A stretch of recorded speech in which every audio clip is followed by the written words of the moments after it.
में लाला देखो फकीर से होते, अवधपुरी में लाला देखो फकीर से होते।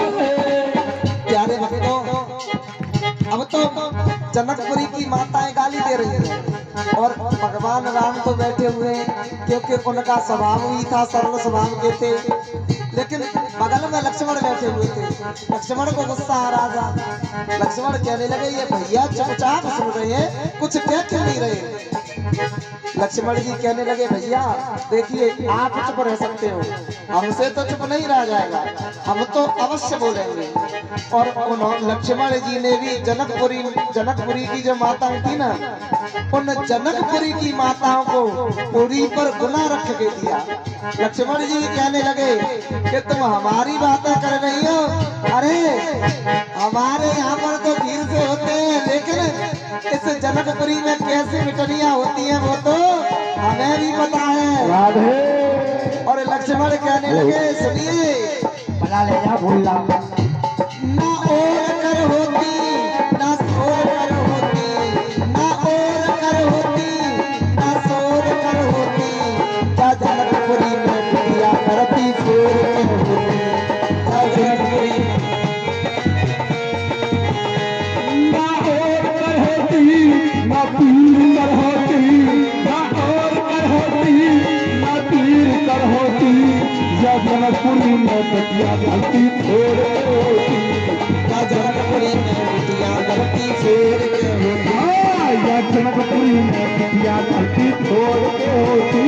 क्या जनकपुरी में बिटिया करती सोर के होती। हम तो प्यारे भक्तों, इस प्रकार से गालियां दी जा रही हैं, बड़ा सुंदर सा वातावरण है, बड़े आनंद में है। अब तो अवधपुरी में सूचना भिजवाई गई तो महाराज दशरथ जी जो थे बारात लेकर के आए। चारों भाइयों का विवाह बड़े सुंदर तरीके से हुआ।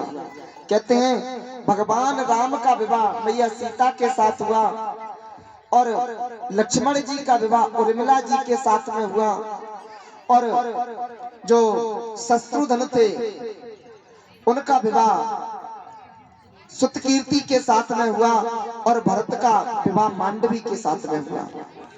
प्यारे भक्तों, अब तो चारों विवाह भाइयों का विवाह संपन्न कराया गया। श्री सुखदेव जी महाराज वर्णन करते हैं कि हे राजन परीक्षित, चारों भाइयों का बड़े सुंदर तरीके से विवाह हुआ, बड़ा आनंद आया। मैया कहते हैं कि रामचरितमानस है ना, बड़ा ही प्यारा ग्रंथ है रामचरितमानस। कहा जाता है कि गाकर के पढ़ने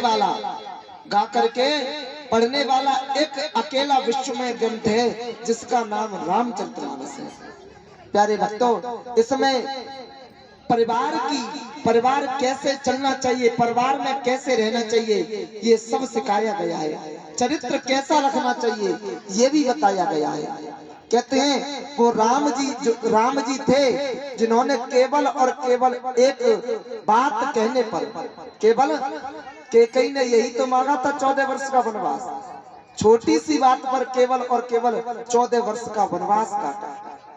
प्यारे भक्तों, कहते हैं रामचरित्र सबके जीवन में होना चाहिए। रामचरित्र जीवन की छोड़िए परिवार में होना चाहिए, क्योंकि राम जी है ना बड़े सरल स्वभाव के हैं। प्यारे भक्तों, भाई भाई को कैसे रहना चाहिए ये रामायण में सिखाया गया है। आज तो पता नहीं भाई भाई में आपस में ही झगड़ा कर देते हैं, भाई भाई आपस में ही झगड़ा कर देते हैं। और इस संसार का नियम हो चुका है कि ये राम को तो मानते हैं लेकिन राम की नहीं मानते।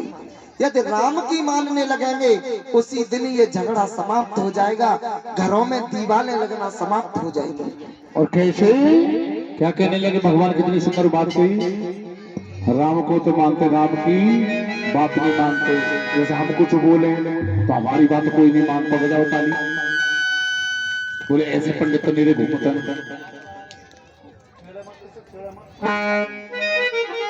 दी। बोले वाके हरिलाल की। और देखो कैसे काम करते हैं, क्या लिखा है सतगुरु महाराज ने, तो श्वास श्वास हरिओम रब और व्यथा श्वास मत खोई, और ना जाने इस श्वास का आमन हो न हो। कोई पता नहीं कि जवान है अभी 2 मिनट लगती है जैसे ज्यादा होने में, गोविंदाय नमः नमः हो जाएगी। कोई पता नहीं किस टाइम क्या हो जाए, इसलिए तो कुछ करके खा लो। क्या हरि नाम। और कहा पाजी भाई 6 बजे आती है बेचारी, 7 बजे आती है। ये बहन तो मेरी वहां से आ रही है, रामा विहार से 2 लाठी ली है, इनके लिए ताली बजाओ। दिव्या भी आ गई है मेरी आज तो, बहुत सुंदर। और उनके पति देव भी आ गए हैं, जोरदार ताली बजाएंगे गौरी उनके लिए, बहुत सुंदर। राधे राधे राधे राधे बेटा। अरे भैया ये साउंड को कम कर ले, इसकी मेरी आवाज कम कर दे, छेड़े छाड़ी कर दिए थे ना इससे। और तेरे पापा भी नहीं है। आगे तो